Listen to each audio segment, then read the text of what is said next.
दोस्तों नमस्कार, हर हर महादेव।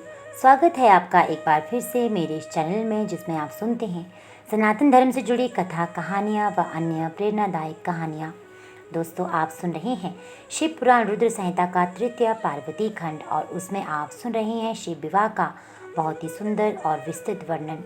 पिछले अध्याय में आपने सुना था शिव और उनके गणों को, उनके बारातियों को देखकर किस प्रकार पार्वती की माँ मैना मूर्छित हो गई थी। और आज के इस अध्याय में आप सुनेंगे मैना का विलाप, शिव के साथ कन्या का विवाह न करने का हठ, देवताओं तथा श्री विष्णु का उन्हें समझाना तथा उनका सुंदर रूप धारण करने पर ही शिव को कन्या देने का विचार। तो आइए दोस्तों इस अध्याय को विस्तार से सुनते हैं, लेकिन उससे पहले मैं आपसे कहना चाहूँगी कि इस अध्याय को बिल्कुल पूरा सुनिएगा, बीच में स्किप ना कीजिएगा, ताकि इस अध्याय का पुण्य और लाभ आप सबको मिल सके। साथ ही साथ अगर आप इस चैनल में नए हैं तो बेल आइकन को दबा दीजिए, ताकि चैनल की नोटिफिकेशन आपको हर बार मिलते रहें। और अगर ये कहानी, ये कथाएँ और ये चैनल आपको अच्छा लगता है तो चैनल को लाइक, सब्सक्राइब और दोस्तों के साथ शेयर करना बिल्कुल ना भूलिएगा, ताकि अधिक से अधिक लोगों तक इन कथाओं, कहानियों का लाभ मिल सके। तो आइए इस अध्याय को सुनते हैं। ब्रह्मा जी कहते हैं, नारद, जब हिमाचल प्रिया सती मैना को चेत हुआ तब वे अत्यंत क्षुब्ध होकर विलाप करके एवं तिरस्कार करने लगी। पहले तो उन्होंने अपने पुत्रों की निंदा की, इसके बाद वे तुम्हें अपने और अपनी पुत्री को दुर्वचन सुनाने लगी। मैना बोली, मुने, पहले तो तुमने ये कहा कि शिवा शिव का वरण करेगी, पीछे मेरे पति हिमवान का कर्तव्य बताकर उन्हें आराधना पूजा में लगाया, परंतु इसका अर्थार्थ फल क्या देखा गया? विपरीत एवं अनर्थकारी, दुर्बुद्धि, दुर्विषय। तुमने मुझ अधम नारी को सब तरह से ठग लिया। फिर मेरी बेटी ने ऐसा तप किया जो मुनियों के लिए भी दुष्कर है। उसकी उस तपस्या का ये फल मिला जो देखने वालों को भी दुख में डालता है। हाय, मैं क्या करूं, कहाँ जाऊं? कौन मेरे दुख को दूर करेगा? मेरा कुल आदि नष्ट हो गया, मेरे जीवन का विनाश हो गया। कहाँ गए वे दिव्य ऋषि? पाऊं तो मैं उनकी दाढ़ी मूछ नोच लूं। विशिष्ट की वह तपस्विनी पत्नी भी बड़ी धूर्ता है। वह स्वयं इस विवाह के लिए अगुआ बनकर आई थी। न जाने किन किन के अपराध से इस समय मेरा सब कुछ लुट गया है। ऐसा कहकर मैना अपनी पुत्री शिवा की ओर देखकर कटु वचन कहने लगी। अरे दुष्ट लड़की, तूने ये कौन सा कर्म किया जो मेरे लिए दुखदायक सिद्ध हुआ? तुझ दुष्टा ने स्वयं ही सोना देकर कांच खरीदा है, चंदन छोड़कर अपने अंगों में कीचड़ का ढेर पोत लिया। हाय हाय, हंस को उड़ाकर तूने पिंजड़े में कौवा पाल लिया, गंगा जल को दूर फेंक कर कुएं का जल पिया, प्रकाश पाने की इच्छा से सूर्य को छोड़कर यत्न पूर्वक जुगनू को पकड़ा, चावल छोड़कर भूसी खा ली, घी फेंक कर मोम के तेल का आदर पूर्वक भोग लगाया, सिंह का आश्रय छोड़कर सियार का सेवन किया, ब्रह्म विद्या छोड़कर कुत्सित गाथा का श्रवण किया है। बेटी, तूने घर में रखी हुई यश की मंगलमयी विभूति को दूर हटाकर चिता की अमंगलमयी राख को अपने पल्ले बांध ली, क्योंकि समस्त श्रेष्ठ देवताओं और विष्णु आदि परमेश्वरों को छोड़कर अपनी कुबुद्धि के कारण शिव को पाने के लिए ऐसा तप किया। तुझको तेरी बुद्धि को, तेरे रूप को और तेरे चरित्र को मैं बारंबार धिक्कार करती हूँ। तुझे तपस्या का उपदेश देने वाले नारद को तथा तेरी सहायता करने वाली दोनों सखियों को भी धिक्कार है। बेटी, हम दोनों माता पिता को भी धिक्कार है जिन्होंने तुझे जन्म दिया। नारद, तुम्हारी बुद्धि को भी धिक्कार है, सुबुद्धि देने वाले उन सब ऋषियों को भी धिक्कार है, तुम्हारे कुल को धिक्कार है, तुम्हारी क्रिया दक्षता को भी धिक्कार है, तथा तुमने जो कुछ किया उसको भी धिक्कार है। तुमने तो मेरा घर ही जला दिया, ये तो मेरा मरण ही है। ये पर्वतों के राजा आज मेरे निकट न आए, सप्तर्षि लोग स्वयं मुझे अपना मुंह न दिखाएं, इन सब ने मिलकर क्या साधा? मेरे कुल का नाश करा दिया। हाय, मैं बांझ क्यों नहीं हो गई? मेरा गर्भ क्यों नहीं गल गया? मैं अथवा मेरी पुत्री ही क्यों नहीं मर गई? अथवा राक्षस आदि ने ही आकाश में आ जाकर इसे क्यों नहीं खा डाला? पार्वती, आज मैं तेरा सिर काट डालूंगी, परंतु ये शरीर के टुकड़े लेकर क्या करूंगी? हाय हाय, तुझे छोड़कर कहाँ चली जाऊं? मेरा तो जीवन ही नष्ट हो गया। ब्रह्मा जी कहते हैं, नारद, ये सुनकर और ये कहकर मैना मूर्छित पृथ्वी पर गिर पड़ी। शोक, रोष आदि से व्याकुल होने के कारण वे पति के समीप नहीं गई। देवऋषि उस समय सब देवता क्रमशः उनके निकट आए। सबसे पहले मैं पहुंचा। मुनिश्रेष्ठ, मुझे देखकर तुम स्वयं मैना से बोले। नारद ने कहा, प्रतिवते, तुम्हें पता नहीं है, वास्तव में भगवान शिव का रूप बड़ा सुंदर है। उन्होंने लीला से ऐसा धारण कर लिया है ये उनका यथार्थ रूप नहीं है। इसलिए तुम क्रोध छोड़कर स्वस्थ हो जाओ, हठ छोड़कर विवाह का कार्य करो और अपनी शिवा का हाथ शिव के हाथों में दे दो। तुम्हारी ये बात सुनकर मेना मुझसे बोली, उठो, यहाँ से दूर चले जाओ, तुम दुष्टों और अधर्मों के शिरोमणि हो। मेना के ऐसा कहने पर मेरे साथ इंद्र आदि सब देवता एवं दिक्पाल क्रमशः आकर यूँ बोले, पितरों की कन्या मैंने, तुम हमारे वचनों को प्रसन्नतापूर्वक सुनो। ये शिव निश्चय ही सबसे उत्कृष्ट देवता है और उत्तम फल देने वाले हैं। आपकी पुत्री के अत्यंत दुस्साह तप को देखकर इन भक्त वत्सल प्रभु ने कृपा पूर्वक उन्हें दर्शन और श्रेष्ठ वर दिया था। ये सुनकर मेना ने देवताओं से बारंबार अत्यंत विलाप करके कहा, शिव का रूप बड़ा भयंकर है, मैं उन्हें अपनी पुत्री नहीं दूंगी। आप सब देवता प्रपंच करके क्यों ने मेरी इस कन्या को उत्कृष्ट रूप को व्यर्थ करने के लिए उद्युत हो। मुनीश्वर, उनके ऐसा कहने पर विशिष्ट आदि शक्तिषु ने वहां आकर ये बात कही, पितरों की कन्या तथा गिरिराज की रानी मैंने, हम लोग तुम्हारा कार्य सिद्ध करने के लिए आए हैं। जो कार्य सर्वथा उचित और उपयोगी है उसे तुम्हारे हट के कारण हम विपरीत कैसे मान लें। भगवान शंकर का दर्शन सबसे बड़ा लाभ है। वेदान पात्र होकर स्वयं तुम्हारे घर पधारे हैं। उनके ऐसा कहने पर भी ज्ञान दुर्बला मेना ने उनकी बात मिथ्या कर दी और रुष्ट होकर उनसे कहा, मैं शस्त्र आदि से अपनी बेटी के टुकड़े टुकड़े कर डालूंगी, परंतु उसे शिव के हाथ नहीं दूंगी। तुम सब लोग दूर हट जाओ, किसी को मेरे पास नहीं आना चाहिए। ऐसा कहकर अत्यंत बेहल हो विलाप करके मेना चुप हो गई। मुने, वहां उनके इस बर्ताव से हाहाकार मच गया। तब हिमालय अत्यंत व्याकुल हो वहां आए और मेना को समझाने के लिए प्रेम पूर्वक तत्व दर्शाते हुए बोले। हिमालय ने कहा, प्रिय मैंने, मेरी बात सुनो, तुम इतनी व्याकुल क्यों हो गई हो। देखो तो कौन कौन से महात्मा तुम्हारे घर पधारे हैं, तुम इनकी निंदा क्यों करती हो। भगवान शंकर को तुम जानती भी नहीं हो, किंतु नाना नाम रूप वाले शंभु के विकट रूप को देखकर घबरा गई हो। मैं शंकर जी को भली भांति जानता हूँ, वही सबके प्रतिपालक हैं, पूजनियों के भी पूजनीय हैं तथा अनुग्रह एवं निग्रह करने वाले हैं। निष्पाप प्राण प्रिय, हट न करो, मानसिक दुख छोड़ो, सुब्रते शीघ्र उठो और सब कार्य करो। पहली बार विकट रूपधारी शंभू ने मेरे द्वार पर आकर जो नाना प्रकार की लीलाएं की थी, मैं उनका आज तुम्हें स्मरण दिला रहा हूँ। उनके उस परम महात्म्य को देख और समझकर उस समय मैंने और तुमने उन्हें कन्या देने स्वीकार किया था। प्रिय, अपनी उस बात को प्रमाण मानकर सार्थक करो। इस बात को सुनकर शिवा की माता मैना हिमालय से बोली, नाथ, मेरी बात सुनिए और सुनकर आपको वैसा ही करना चाहिए। आप अपनी पुत्री पार्वती के गले में रस्सी बांधकर इसे बैकट के पर्वत से नीचे गिरा दीजिए, परंतु मैं इसे हर के हाथ नहीं दूंगी। अथवा नाथ, अपनी इस बेटी को ले जाकर निर्दय पूर्वक समुद्र में डुबा दीजिए। गिरिराज, ऐसा करके आप पूर्ण सुखी हो जाइए। स्वामिन, यदि विकट रूपधारी रुद्र को आप पुत्री दे देंगे तो निश्चय ही अपना शरीर त्याग दूंगी। मेना ने जब हठपूर्वक ऐसी बात कही तब पार्वती स्वयं आकर ये रमणीय वचन बोली, माँ, तुम्हारी बुद्धि तो बड़ी शुभकारक है, इस समय विपरीत कैसी हो गई। धर्म का अवलंबन करने वाली होकर भी तुम धर्म को छोड़ रही हो। ये रुद्रदेव सबकी उत्पत्ति के कारणभूत साक्षात ईश्वर हैं, इनसे बढ़कर कोई दूसरा नहीं है।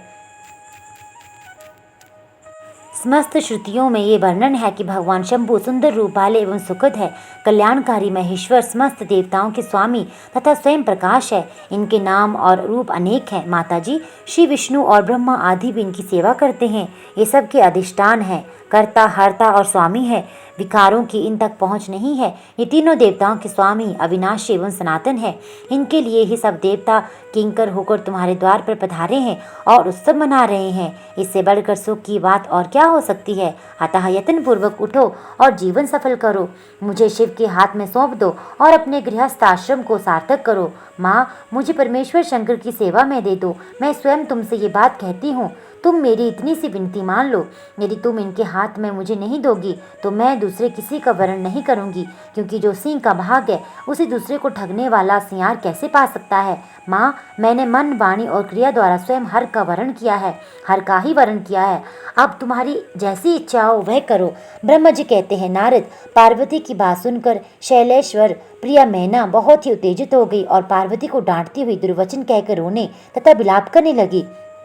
तदनंतर स्वयं मैंने तथा सनकादि सिद्धों ने मैना को बहुत समझाया, परंतु वे किसी की बात न मानकर सबको डांटती रही। इसी बीच में उनकी सुदृढ़ एवं महान हठ की बात सुनकर शिव प्रिय भगवान विष्णु भी तुरंत वहां आ पहुंचे और इस प्रकार बोले। श्री विष्णु ने कहा, देवी तुम पितरों की मानसी पुत्री एवं उन्हें बहुत सी प्यारी हो, साथ ही गिरिराज हिमालय की गुणवती पत्नी हो। इस प्रकार तुम्हारा संबंध साक्षात ब्रह्मा जी की उत्तम कुल से है। संसार में तुम्हारे सहायक भी ऐसे ही हैं। तुम धन्य हो। मैं तुमसे क्या कहूँ, तुम तो धर्म के आधारभूता हो, फिर धर्म का त्याग कैसे करती हो? तुम्हें अच्छी तरह सोचो तो सही। संपूर्ण देवता, ऋषि, ब्रह्मा जी और मैं सभी लोग विपरीत बात ही क्यों कहेंगे? तुम शिव को नहीं जानती। वे निर्गुण भी हैं और सगुण भी है, कुरूप भी हैं, स्वरूप भी हैं, सबके सेव्य तथा सत्पुरुषों के आश्रय हैं।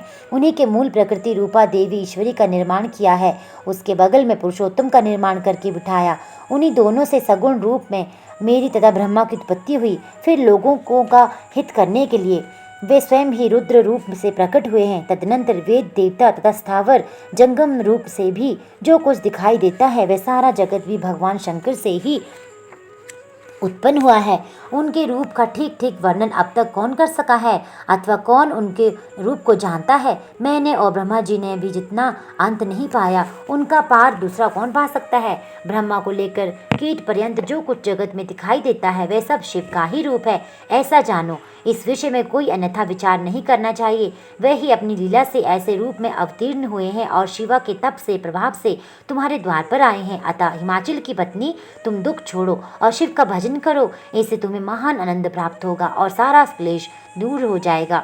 ब्रह्मा जी कहते हैं, नारद, श्री विष्णु के द्वारा इस प्रकार समझाए जाने पर मैना का मन कुछ कोमल हुआ, परंतु शिव को कन्या न देने का हठ उन्होंने अब तक नहीं छोड़ा। शिव की माया से मोहित होने के कारण ही उन्होंने ऐसा दुराग्रह किया था। उस समय मैना ने शिव की महत्व को स्वीकार कर लिया। कुछ ज्ञान हो जाने पर उन्होंने श्री हरि से कहा, यदि भगवान शिव सुंदर शरीर धारण कर ले तब मैं उन्हें अपनी पुत्री दे सकती हूँ, अन्यथा कोटि उपाय करने पर भी नहीं दूंगी। ये बात मैं सच्चाई और दृढ़ता के साथ कह रही हूँ। ऐसा कहकर दृढ़तापूर्वक उत्तम व्रत का पालन करने वाली मैना शिव की इच्छा से प्रेरित हो चुप हो गई। धन्य है शिव की माया जो सबको मोह में डाल देती है। दोस्तों, आगे सुनिए भगवान शिव का अपने परम सुंदर दिव्य रूप को प्रकट करना, मैना की प्रसन्नता और क्षमा तथा पूर्ववासिनी स्त्रियों का शिव के रूप का दर्शन करके जन्म और जीवन को सफल मानना। ब्रह्मा जी कहते हैं, नारद, इसी समय भगवान विष्णु से प्रेरित हो तुम शीघ्र ही भगवान शंकर को अनुकूल बनाने के लिए उनके निकट गए। वहां जाकर देवताओं का कार्य सिद्ध करने की इच्छा से नाना प्रकार के स्तोत्रों द्वारा तुमने रुद्रदेव को संतुष्ट किया।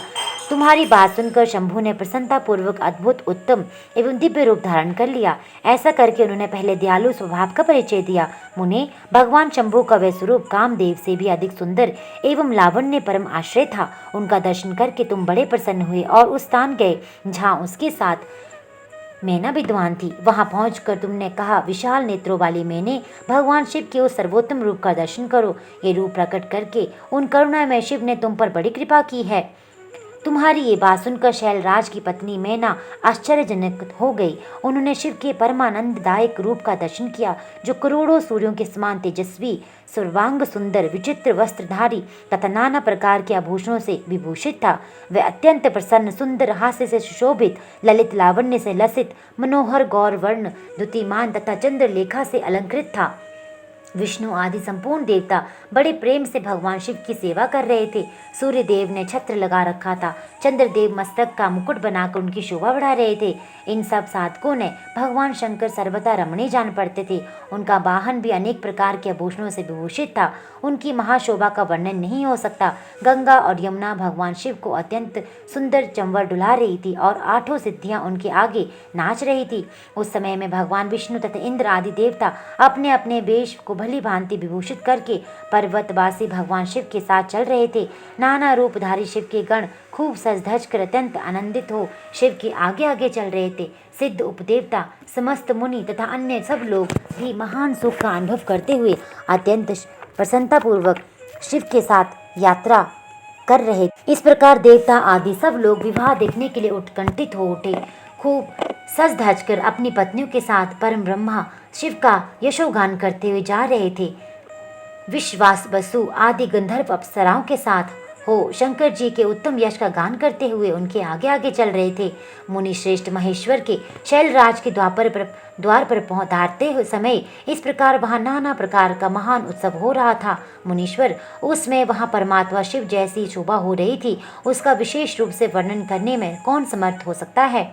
उन्हें वैसे विलक्षण रूप में देखकर मेना क्षण भर के लिए चित्र लिखी सी रह गई। फिर बड़ी उत्सुकता के साथ प्रसन्नता के साथ बोली, महेश्वर, मेरी पुत्री धन्य है जिसने बड़ा भारी तप किया है और उस तप के प्रभाव से आप मेरे इस घर में पधारे।